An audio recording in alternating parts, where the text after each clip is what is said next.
നമസ്കാരം. ഇവിടെ തന്നിരിക്കുന്നത് test your knowledge and comprehension of English through reading. വായനയിലൂടെ ഇംഗ്ലീഷിലുള്ള നിങ്ങളുടെ അറിവും ഇംഗ്ലീഷ് മനസ്സിലാക്കുവാനുള്ള കഴിവും പരിശോധിക്കുകയാണ് നമ്മൾ ഇന്ന്. അതിലേക്ക് വളരെ ലളിതമായ രീതിയിൽ ഒരു കഥ ഇവിടെ അർത്ഥസഹിതം ഈ വീഡിയോയുടെ ആദ്യ ഭാഗത്തിൽ വിവരിക്കുകയാണ്. ഈ വീഡിയോയുടെ അവസാന ഭാഗത്ത് അതേ കഥ ശബ്ദമില്ലാതെ വെറും ലേഖനമായി തന്നിരിക്കുകയുമാണ്. ഈ ലേഖനം നിങ്ങൾ സ്വയം വായിച്ച് അതിൻ്റെ അർത്ഥം നിങ്ങൾ സ്വയം നൽകി അത് വായിക്കുവാൻ ശ്രമിക്കണം. അർത്ഥം മനസ്സിലാക്കുവാൻ ബുദ്ധിമുട്ട് വരികയാണെങ്കിൽ ഈ വീഡിയോയുടെ ആദ്യ ഭാഗം വീണ്ടും കണ്ട് അർത്ഥം മനസ്സിലാക്കി മുമ്പോട്ട് പോകേണ്ടതുമാണ്. ഇതുപോലുള്ള വീഡിയോകൾ തുടർന്നും കാണുന്നത് മൂലം ഇംഗ്ലീഷ് ഭാഷയിലെ ഗ്രന്ഥങ്ങളും ലേഖനങ്ങളും വായിച്ച് എളുപ്പം ആശയം മനസ്സിലാക്കുവാൻ നിങ്ങൾക്ക് കഴിയുന്നതാണ്. ഇനി നമുക്ക് വീഡിയോയിലോട്ട് കടക്കാം. ഇംഗ്ലീഷ് റീഡിംഗ് പ്രാക്ടീസ്, ഇംഗ്ലീഷ് വായന പരിശീലനം. ഇവിടെ ഒരു കഥ തന്നിരിക്കുകയാണ്. ഞാൻ ഈ കഥ വായിച്ച് അതിൻ്റെ അർത്ഥം വിശദീകരിക്കുകയാണ്. Once upon a time, in the heart of a lush jungle, there lived a majestic horse named Veeran. Veeran was not like any other horse. He possessed courage that surpassed all the creatures in the jungle. നമുക്ക് അർത്ഥം നോക്കാം. Once upon a time, പണ്ടൊരിക്കൽ, in the heart, ഹൃദയത്തിൽ, of a lush jungle, ഒരു Lush ജംഗിളിൻ്റെ ഹൃദയത്തിൽ. Lush എന്ന വാക്കിൻ്റെ അർത്ഥം സമൃദ്ധമായ, അതുമല്ലെങ്കിൽ തഴച്ചു വളരുന്ന എന്നൊക്കെയാണ്. ജംഗിൾ എന്ന വാക്കിന് ഫോറസ്റ്റ്, അതായത് വനം എന്നാണ് അർത്ഥം. അപ്പോൾ ലഷ് ജംഗിൾ എന്ന് വെച്ചാൽ സമൃദ്ധമായ സസ്യലതാദികൾ നിറഞ്ഞ ഒരു വനം.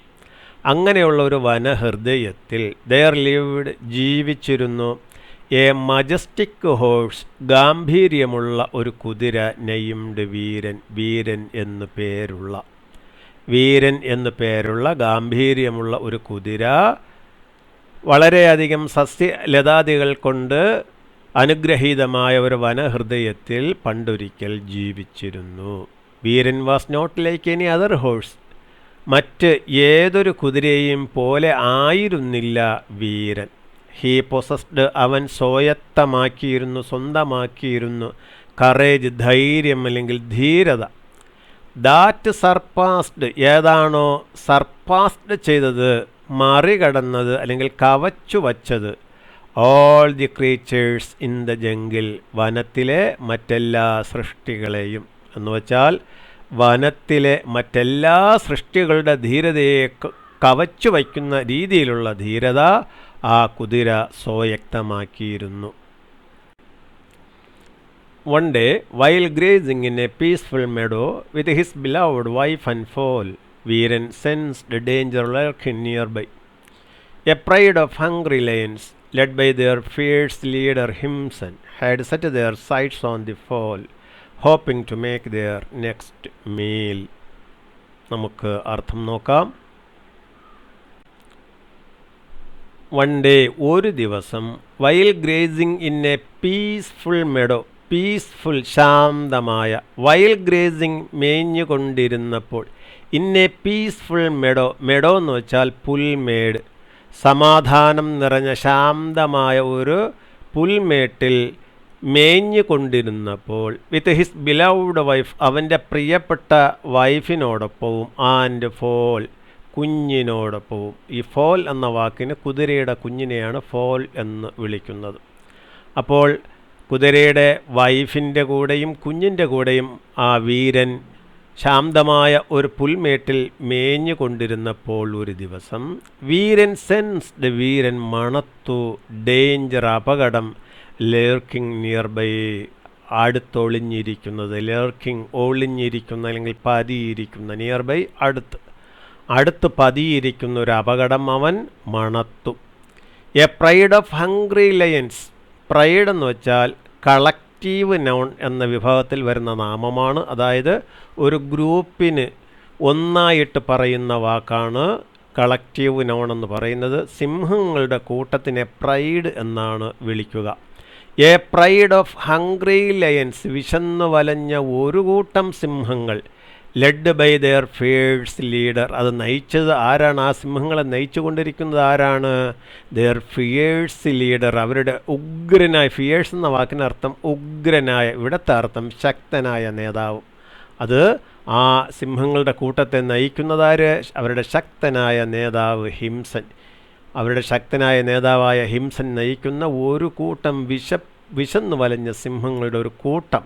ഹാഡ് സെറ്റ് ദെയർ സൈഡ്സ്, അവരുടെ ലക്ഷ്യം അവർ ഉറപ്പിച്ചിരിക്കുകയാണ്. ഓൺ ദ ഫോൾ, ആ കൊച്ചു കുതിരയുടെ മേൽ അവരുടെ കണ്ണവർ പതിച്ചിരിക്കുകയാണ്. ഹാഡ് സെറ്റ് ദെയർ സൈഡ്സ് എന്ന് വെച്ചാൽ അവർ അവരുടെ ലക്ഷ്യം നിശ്ചയിച്ചിരിക്കുകയാണ്. ഓൺ ദ ഫോൾ, ആ കുതിരക്കുഞ്ഞിൻ്റെ മേൽ എന്ന് വെച്ചാൽ ആ വിശന്നു വലഞ്ഞ സിംഹങ്ങളെല്ലാം ആ കുതിരക്കുഞ്ഞിനെ ലക്ഷ്യമാക്കി ഇരിക്കുകയാണ്. ഹോപ്പിംഗ്, പ്രതീക്ഷിച്ചുകൊണ്ട്, to make their next meal, അവരുടെ അടുത്ത ഭക്ഷണം ആയി പ്രതീക്ഷിച്ചുകൊണ്ട് അവരെല്ലാം ആ കുതിരക്കുഞ്ഞിൻ്റെ മേൽ കണ്ണ് ലക്ഷ്യം വച്ചിരിക്കുകയാണ്. Without hesitation, Veeran sprang into action, positioning himself between the lions and the foal. His eyes were blazing with determination. With powerful kicks and thunderous hoofbeats, he fought off the lions, driving them back into the shadows of the jungle. But Himsan, refusing to be defeated, vowed revenge against Veeran and his family. നമുക്ക് അർത്ഥം നോക്കാം. Without hesitation, മടി കൂടാതെ. Hesitation എന്ന വാക്കിന് മടി, വിസമ്മതം എന്നൊക്കെയാണ് അർത്ഥം. വിതൗട്ട് ഹെസിറ്റേഷൻ, മടി കൂടാതെ. വീരൻ സ്പ്രാങ്, വീരൻ കുതിച്ചു ചാടി. ഇൻറ്റു ആക്ഷൻ, പ്രവൃത്തിയിലേക്ക്. അവൻ ചെയ്യുന്ന പ്രവൃത്തി ഇവിടെ എന്താണ്? സിംഹങ്ങളെ നേരിടുക എന്ന പ്രവൃത്തിയിലേക്ക് വീരൻ കുതിച്ചു ചാടി. സ്പ്രാങ്, കുതിച്ചു ചാടി. Positioning himself between the lions and the foal. Positioning himself, അവൻ്റെ സ്ഥാനം നിർണയിച്ചുകൊണ്ട്. Between the lions and the foal, സിംഹങ്ങളുടെയും കുതിരക്കുഞ്ഞിൻ്റെയും നടുവിലായി അവൻ സ്വയം അവൻ്റെ സ്ഥാനം നിർണയിച്ചുകൊണ്ട് അവൻ ആക്ഷനിലേക്ക് കുതിച്ചു ചാടി. അപ്പോൾ ഹിസ് ഐസ് വെയർ ബ്ലേസിങ്, അവൻ്റെ കണ്ണുകൾ ജ്വലിച്ചു കൊണ്ടിരിക്കുകയായിരുന്നു. വിത്ത് ഡിറ്റർമിനേഷൻ, ദൃഢനിശ്ചയം കൊണ്ട്. ഹിസ് ഐസ് വെയർ ബ്ലേസിങ്, അവൻ്റെ കണ്ണുകൾ ജ്വലിക്കുകയായിരുന്നു. വിത്ത് ഡിറ്റർമിനേഷൻ, ദൃഢനിശ്ചയം കൊണ്ട്. With powerful kicks and thunderous hoof beats. With powerful kicks, ശക്തിയേറിയ തൊഴികൾ കൊണ്ടും, ആൻഡ് തണ്ടറസ് ഹുഫ് ബീഡ്സ്, ഇടിവെട്ടോടുകൂടിയ കുളമ്പടി നാദങ്ങൾ കൊണ്ടും. He fought off the lions, അവൻ സിംഹങ്ങളോട് യുദ്ധം ചെയ്തു. ഡ്രൈവിംഗ് ദം ബാക്ക്, അവരെ തിരിച്ചോടിച്ചുകൊണ്ട്. Into the shadow of the jungle, വനത്തിൻ്റെ നിഴലിലേക്ക്. പക്ഷേ ഹിംസൻ, സിംഹങ്ങളുടെ നേതാവായ Himsan, refusing to be defeated, പരാജയപ്പെടുന്നത് നിരസിച്ചുകൊണ്ട്. അതായത് പരാജയപ്പെടുന്നത് അവന് താങ്ങുവാൻ കഴിയുന്നതായിരുന്നില്ല. അതുകൊണ്ട് റെഫ്യൂസിങ് ടു ബി ഡിഫീറ്റഡ്, പരാജയപ്പെടുവാൻ വിസമ്മതിച്ചുകൊണ്ട്. റെഫ്യൂസ് എന്ന വാക്കിനർത്ഥം നിരസിക്കുക. ഇവിടെ നിരസിച്ചുകൊണ്ട്. വൗഡ്, പ്രതിജ്ഞ ചെയ്തു. റിവഞ്ച്, പ്രതികാരം. അപ്പോൾ വൗഡ് റിവഞ്ച്, അവൻ പ്രതികാരം വീട്ടുമെന്ന് പ്രതിജ്ഞ ചെയ്തു. Against Veeran and his family, വീരൻ്റെയും അവൻ്റെ കുടുംബത്തിൻ്റെയും എതിരായിട്ട് പ്രതികാരം ചെയ്യുമെന്ന് സിംഹത്തിൻ്റെ നേതാവായ ഹിംസൻ പ്രതിജ്ഞ ചെയ്തുകൊണ്ട് പരാജയപ്പെടുവാൻ വിസമ്മതിച്ചു.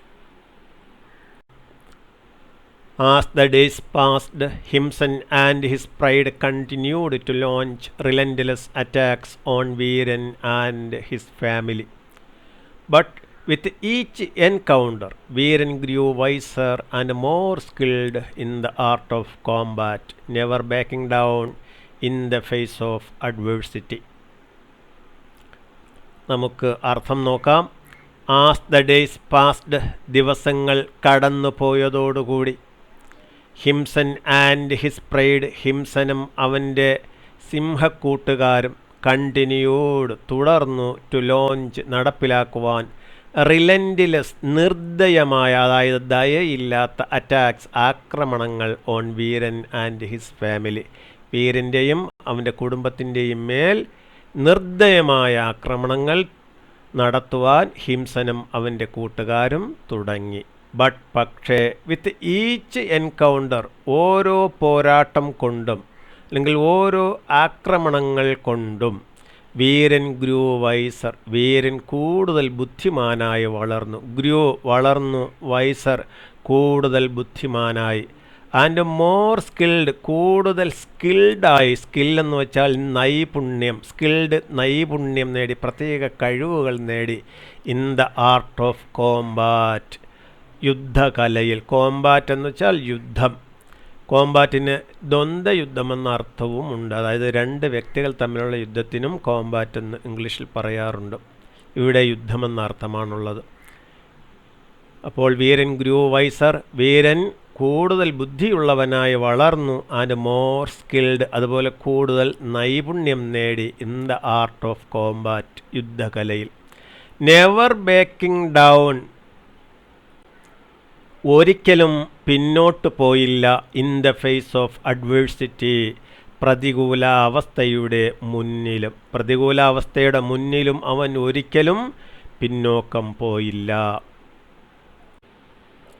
Finally, after a fierce battle that shook the jungle to its core, Veeran emerged victorious, driving Himsan and his pride deep into the jungle, never to threaten his family again. The jungle rejoiced in Veeran's triumph, hailing him as a hero and protector of the jungle. അർത്ഥം നോക്കാം. Finally, ഒടുവിൽ, after A fears ബാറ്റിൽ, ഭയാനകമായ ഒരു യുദ്ധത്തിന് ശേഷം, fears ഉഗ്രമായ അല്ലെങ്കിൽ ഭയാനകമായ, that shook the jungle, ഏതാണോ കാട്ടിനെ വിറപ്പിച്ചത്. ഷുക്ക് എന്ന് വെച്ചാൽ വിറപ്പിച്ച്, ഷേക്ക് വിറപ്പിക്കുക, അതിൻ്റെ പാസ്റ്റ് ടെൻസാണ് ഷുക്ക്, വിറപ്പിച്ചു. ദ ജംഗിൾ, വനത്തെ, ടു ഇറ്റ്സ് കോർ, അതിൻ്റെ അടിത്തട്ടിലേക്ക് അല്ലെങ്കിൽ അതിൻ്റെ പ്രധാന ഭാഗത്തിലേക്ക്. എന്ന് വെച്ചാൽ കോർ എന്ന വാക്കിന് കാമ്പ്, സെൻട്രൽ പോർഷൻ, പ്രധാന ഭാഗം എന്നൊക്കെയാണ് അർത്ഥം. ഇവിടെ പറയുന്നത് കാടിനെ അതിൻ്റെ പ്രധാന ഭാഗം വരെ വിറപ്പിച്ചതിന് ശേഷം, എന്ന് കാടിനെ മൊത്തത്തിൽ വിറപ്പിച്ചതിന് ശേഷം, വിറപ്പിച്ച ഭയാനകമായ ഒരു യുദ്ധത്തിന് ശേഷം. വീരൻ എമർജഡ് വിക്ടോറിയസ്, വീരൻ എമർജഡ് ഉദയം ചെയ്തു, വിക്ടോറിയസ് വിജയിയായി ഉദയം ചെയ്തു. എങ്ങനെ? Driving Himsan and his pride deep into the jungle, driving Himsan and his pride, ഹിംസനെയും അവൻ്റെ കൂട്ടുകാരെയും ഓടിച്ചുകൊണ്ട്, deep into the jungle, വനത്തിൻ്റെ അഗാധമായ ഉള്ളിലേക്ക്. Never to threaten his family again, ഒരിക്കലും, നെവർ ടു ത്രറ്റൻ, ഒരിക്കലും ഭീഷണിപ്പെടുത്തുവാൻ കഴിയാത്ത വിധം, ഹിസ് ഫാമിലി എഗെയിൻ, വീരൻ്റെ കുടുംബത്തെ വീണ്ടും, അവൻ്റെ കുടുംബത്തെ വീണ്ടും ഒരിക്കലും ഭീഷണിപ്പെടുത്തുവാൻ കഴിയാത്ത വിധം, ഹിംസനെയും അവൻ്റെ കൂട്ടുകാരെയും വനത്തിൻ്റെ ആഴങ്ങളിലേക്ക് ഓടിച്ചു വിട്ടുകൊണ്ട് വീരൻ വിജയിയായി ഉദയം ചെയ്തു. ദ ജംഗിൾ റിജോയ്സ്ഡ്, വനം ആഹ്ലാദിച്ചു. അപ്പോൾ ഇവിടെ ദ ജംഗിൾ റിജോയ്സ്ഡ് എന്ന് വെച്ചാൽ വനത്തിലെ എല്ലാ ജീവജാലങ്ങളും ആഹ്ലാദിച്ചു എന്നാണ് അർത്ഥമെടുക്കേണ്ടത്. ഇൻ വീരൻസ് ട്രയംഫ്, വീരൻ്റെ വിജയത്തിൽ. ട്രയംഫ്, വിജയം. Hailing him as a hero and protector of the jungle. Hailing him, അവനെ അനുമോദിച്ചുകൊണ്ട് അല്ലെങ്കിൽ പുകഴ്ത്തിക്കൊണ്ട്, as a hero and protector, ഒരു ഹീറോ ആയിട്ടും സംരക്ഷകനായിട്ടും, ഓഫ് ദ ജംഗിൾ, വനത്തിൻ്റെ ഒരു സംരക്ഷകനായിട്ടും ഹീറോ ആയിട്ടും പുകഴ്ത്തിക്കൊണ്ട് വനത്തിൽ ഉള്ള എല്ലാ ജീവജാലങ്ങളും വീരൻ്റെ വിജയത്തിൽ ആഹ്ലാദിച്ചു. നമ്മൾ ഇപ്പോൾ കേട്ട കഥ ശബ്ദമില്ലാതെ അതേപടി ഇതിന് ശേഷം തന്നിരിക്കുകയാണ്. അത് നന്നായി വായിച്ച് അർത്ഥം മനസ്സിലാക്കണം. ഇങ്ങനെ ചെയ്യുന്നത് മൂലം ഭാവിയിൽ നിങ്ങൾക്ക് ഇംഗ്ലീഷ് പുസ്തകങ്ങളും ഗ്രന്ഥങ്ങളും വായിച്ച് അതിൻ്റെ അർത്ഥം പെട്ടെന്ന് മനസ്സിലാക്കുവാൻ സഹായിക്കുന്നതാണ്.